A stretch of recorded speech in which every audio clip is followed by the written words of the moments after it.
My name's Elizabeth, and I just turned 17 when my life took a wild turn.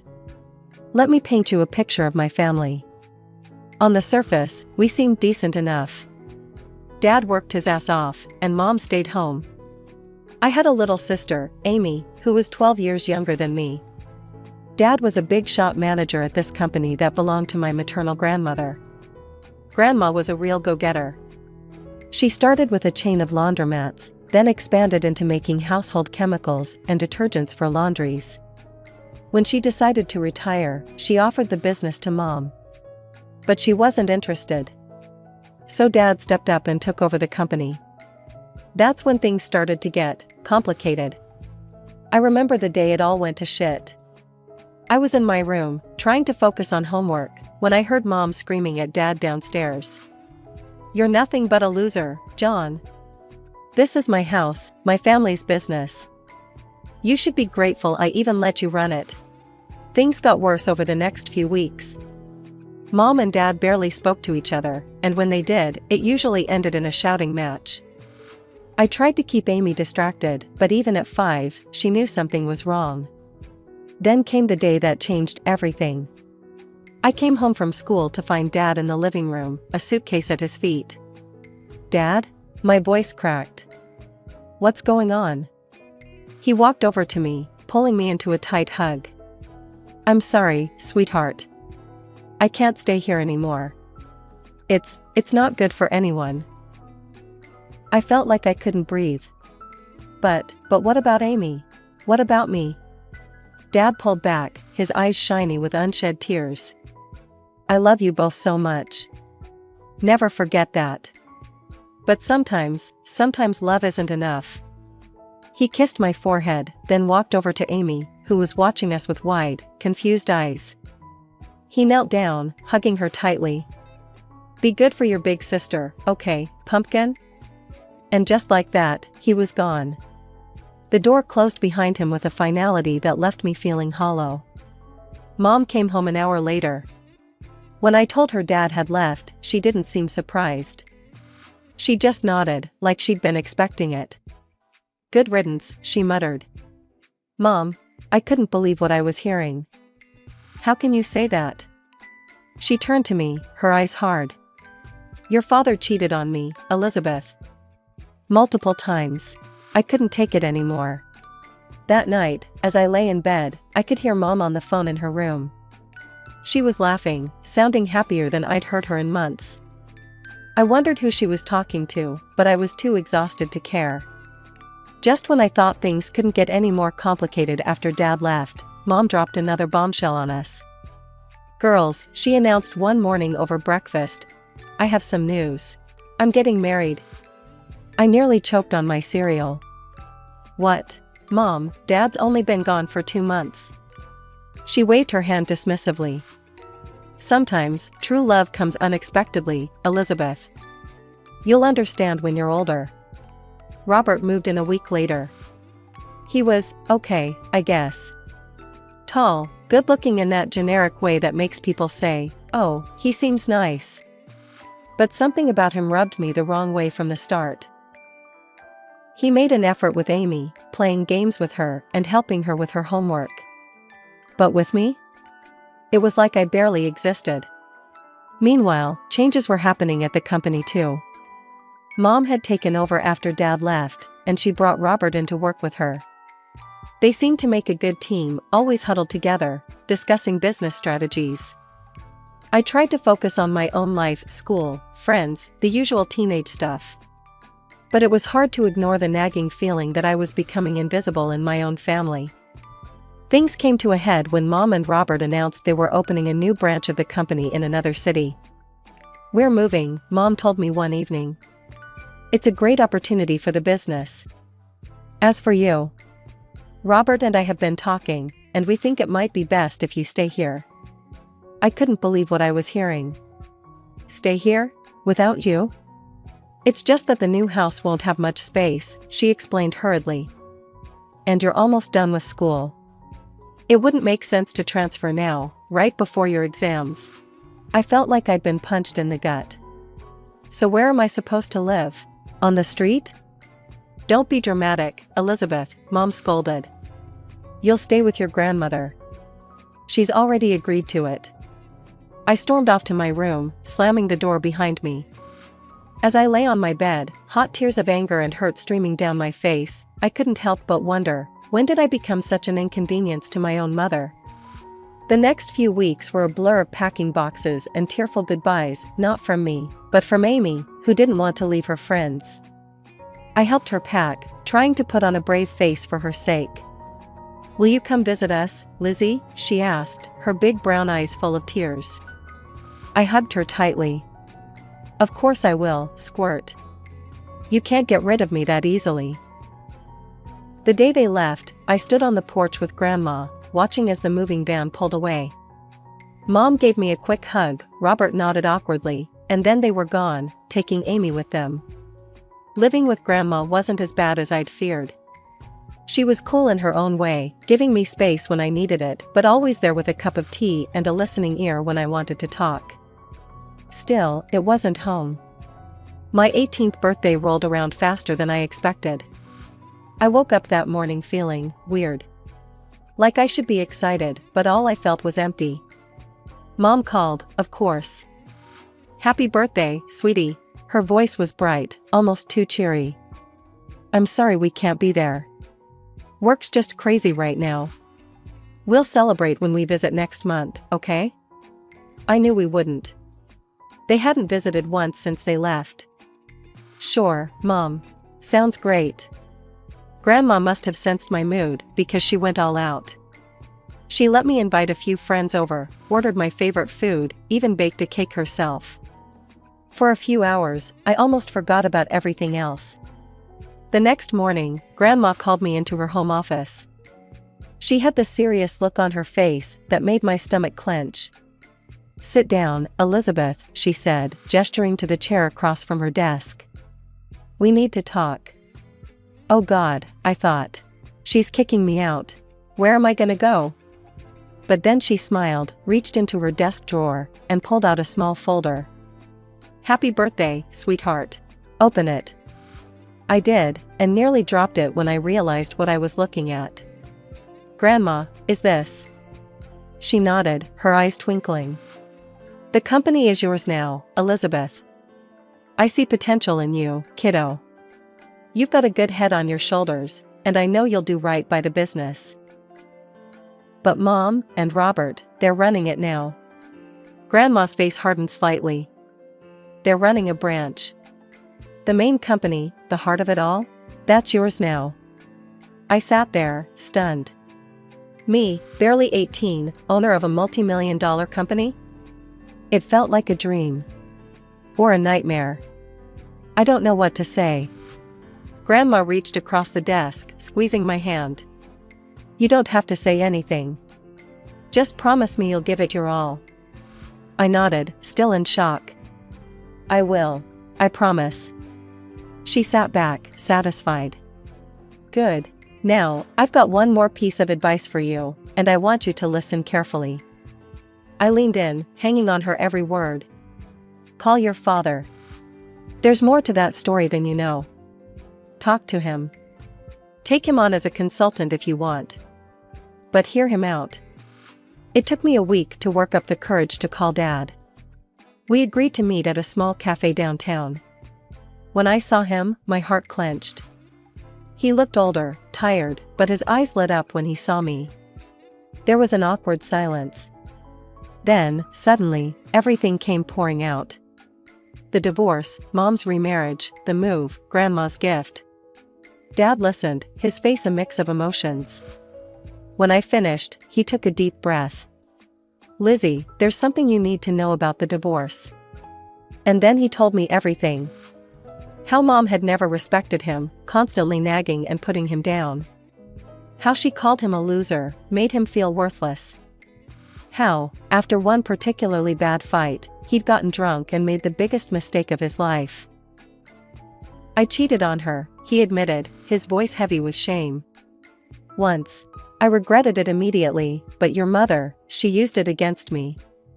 Threatened to sue, to take everything. She demanded I leave, give her all the property, leave you kids. She even wanted alimony. I sat there, stunned. This didn't sound like the mother I knew.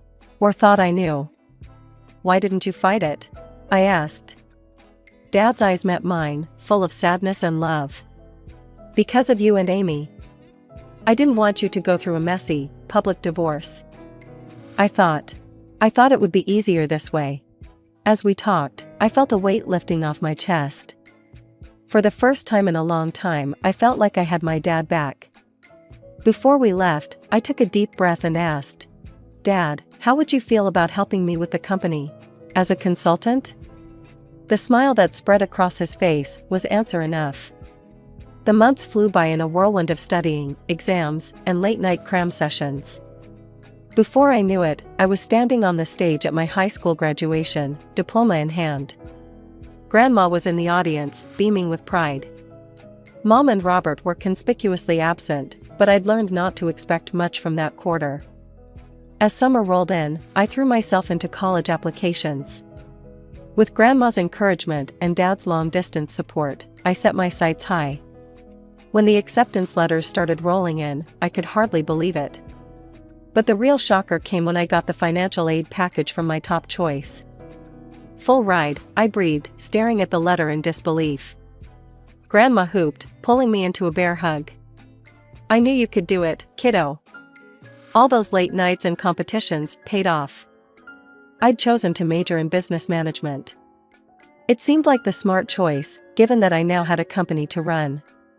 The idea still felt surreal, but I was determined to make Grandma proud.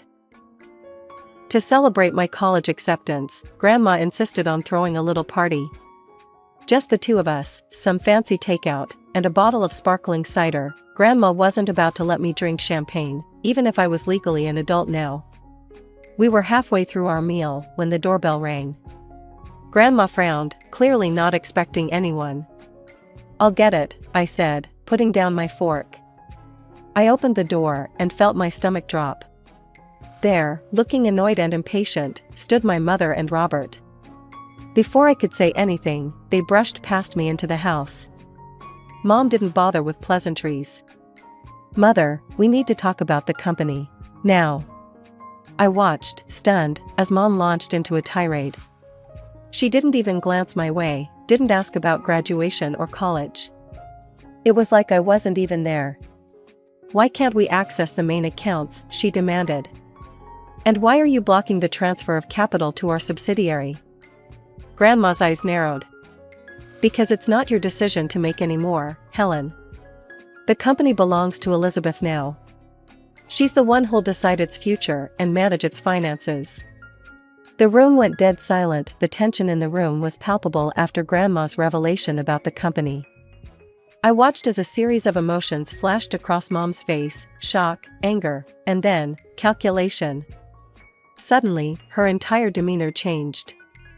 Elizabeth, sweetheart, she said, her voice soft and sickly sweet. I've missed you so much. Why don't you come live with us?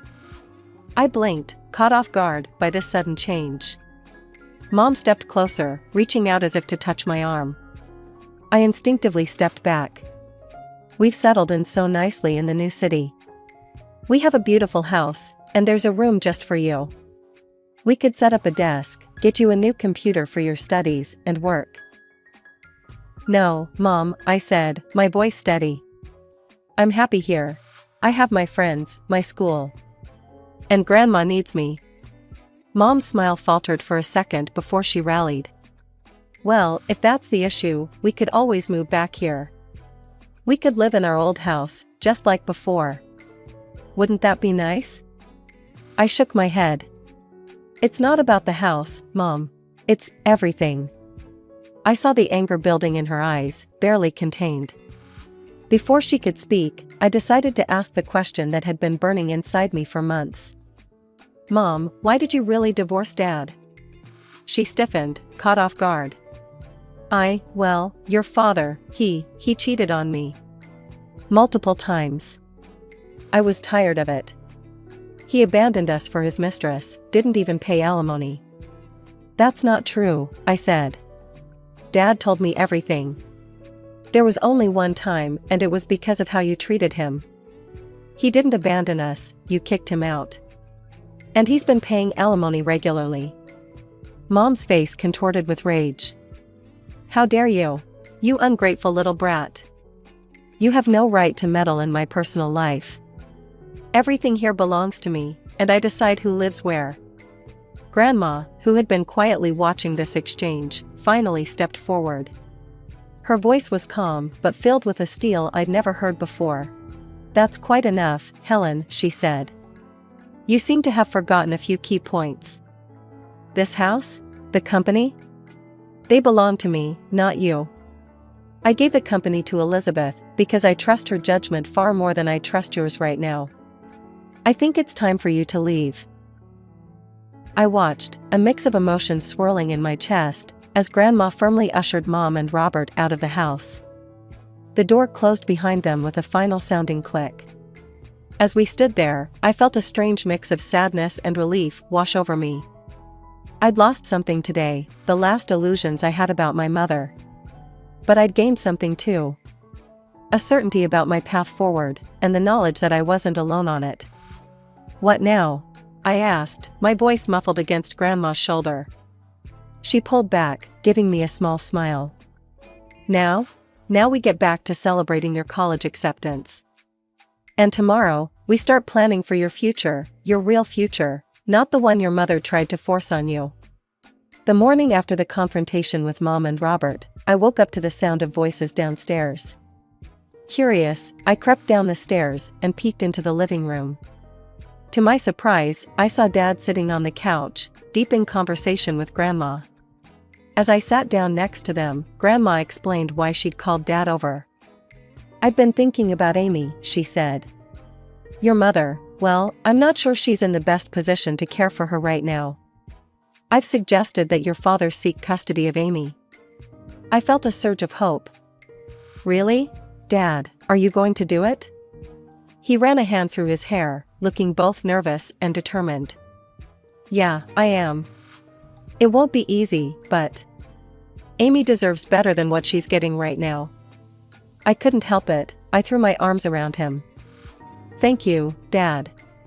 As we pulled apart, Grandma cleared her throat. There's more, she said. I've hired a private investigator to look into your mother and Robert's affairs.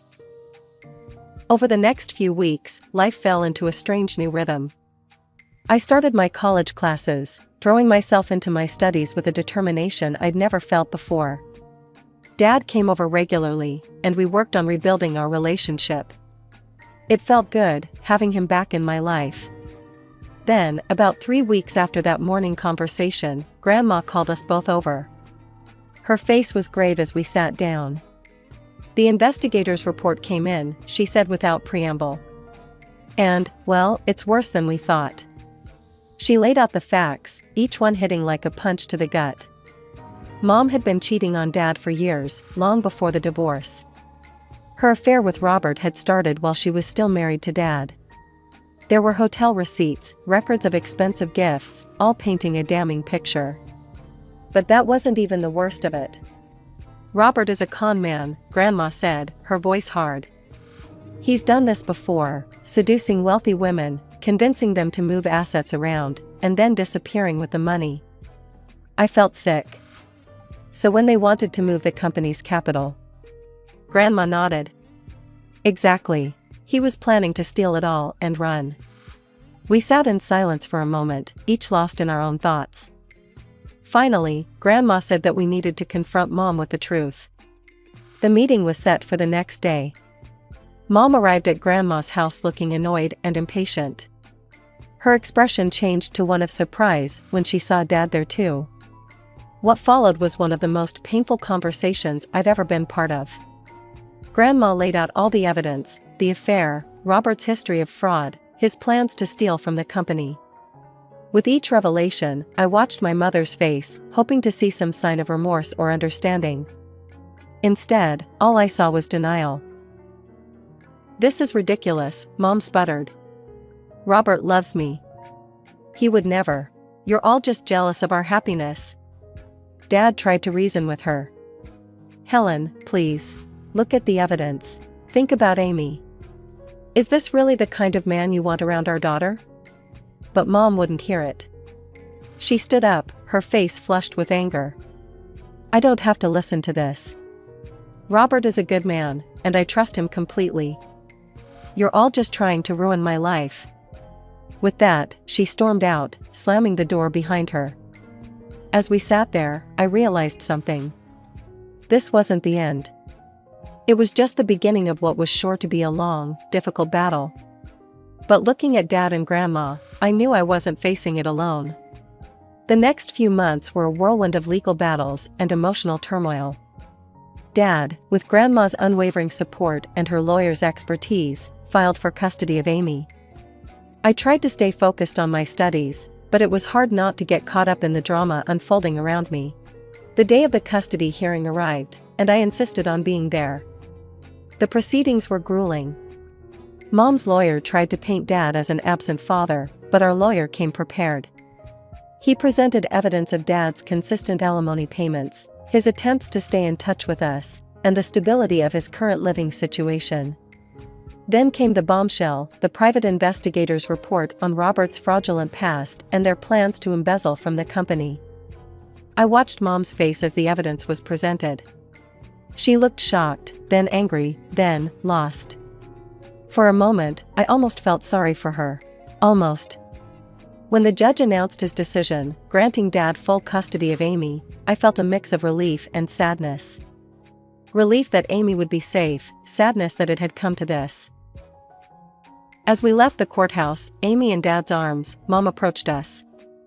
This isn't over, she hissed, her eyes blazing with fury. Grandma stepped between us. Yes, Helen, it is. Go home. The hits kept coming for Mom after that. The judge ordered her to pay child support to Dad for Amy. It was a reversal that clearly shocked her. She'd always assumed she'd be the one receiving support, not paying it.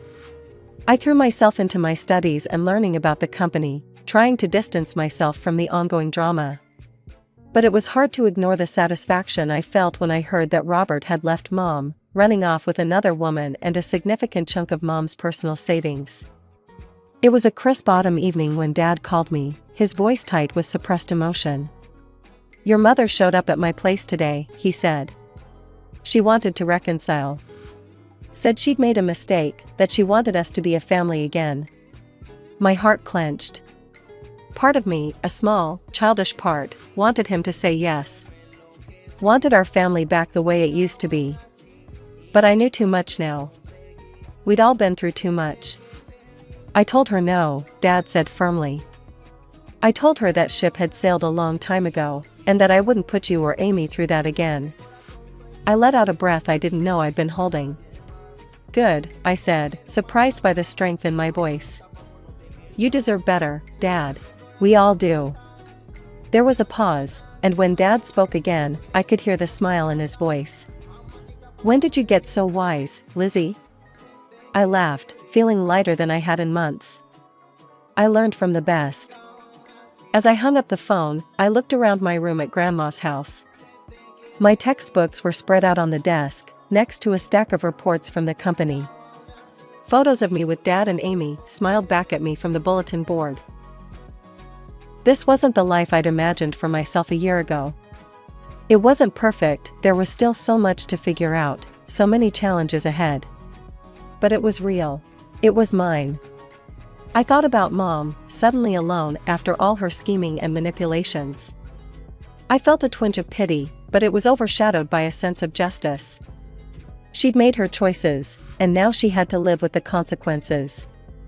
As for me, I had a family that loved me, a company to run, and a future full of possibilities. It wasn't the path I'd expected, but standing at the threshold of my new life, I realized something important. Time flies when you're juggling college and a multi-million-dollar company. Before I knew it, I was halfway through my degree, buried in textbooks and financial reports. Weekdays were a blur of lectures and late-night study sessions. But weekends? Those were sacred. Every Friday, I'd pack a bag and head home to Dad and Amy. Lizzie, Amy would squeal, tackling me with a hug the moment I walked in. At 10, she was all gangly limbs and endless energy. Dad would emerge from the kitchen, usually wearing an apron. Just in time for dinner, he'd say with a grin. Those weekends became my anchor. We'd eat together, Amy chattering about school, Dad and I discussing the company. After Amy went to bed, we'd often stay up late, poring over business strategies. Sundays usually found us at Grandma's. She'd cook up a storm, filling the house with the smell of roast chicken and apple pie. After lunch, we'd sit on the porch, talking about everything and nothing. "I always knew you had it in you, Elizabeth," Grandma would say, squeezing my hand. As graduation approached, I felt a mix of excitement and apprehension. Dad was true to his word, running the company with skill while preparing me to take over. "I'm ready to hand over the reins whenever you are," he told me one evening. I hugged him tight. "Thank you, Dad, for everything." Life wasn't perfect. There were challenges ahead, decisions to be made, a company to run. But as I looked at my little family, Dad, Amy, Grandma, I knew we could face anything together.